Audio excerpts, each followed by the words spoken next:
16 امروز 16 марти 2018 اینجا شهر داریم گپ خبر ما میشنیم تشکیلی مضمینه اینه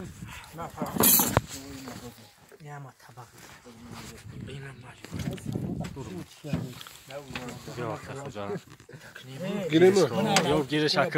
که خجا گیرش یا طلای بهور یا طلای بهور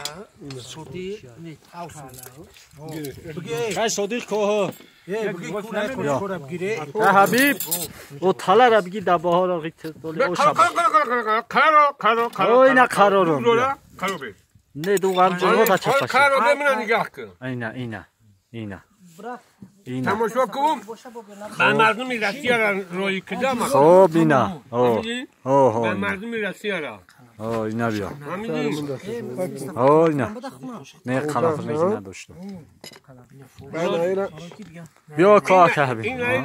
اینا چخیلی خوردن تاجیک خرش میگن تاجیک خر حبیب خر آها وای داده فهمیدی این اینا حبیب خر میگن خب آنالیز میبری نه همیشه یه فرد قطعی باید هوچش کنه فهمیدی اگر جوش نباشه نه اول یا اگر جوش نباشه دوغوش که یکه آخی یا میدان جوش بندن یا میدان های وای بسم الله الرحمن الرحیم برشتر برجر رویش میره خدا درس گوریجی میگه حلاوت برای مقصد مردمی در روسیه بدگی که حبیب مقصد اطلاع آش مقصد خونده شده شما بشینید حمدلو مقصد شدی بیش حمدلو اینجا قاق بخیر بگرده شما یک اکرشکه و یک رولتون پلتون بخیر نمی پیوز دوزی قطعی همو آب دوزشینه پیوز همونه پرتن بگیم دوز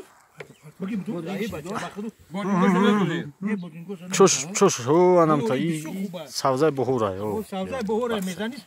بعد